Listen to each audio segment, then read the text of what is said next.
This is under one of the bridges in downtown LA.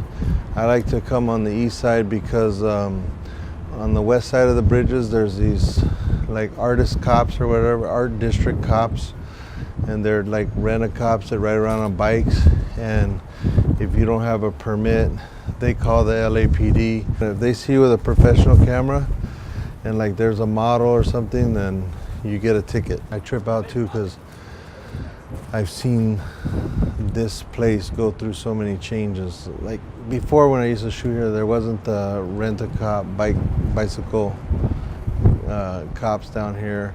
The LA River was covered in graffiti. There was homeless people living here like 20 at a time. Up underneath the bridge, there was a bunch living in these little like caves they have up in there. And it was like its own little cities over here. I just go by myself with the person and just shoot, and to me, I think my pictures are right there with everybody else's. You know, I don't, you know, if there's little things that are off, you know, I think it looks real, it looks natural. When everything's like, you know, super perfect, it looks like, you know, doesn't really look like a picture to me. It looks like an art piece. You know, like 10 people created this master art piece, you know, whereas for me it's just like me and the person.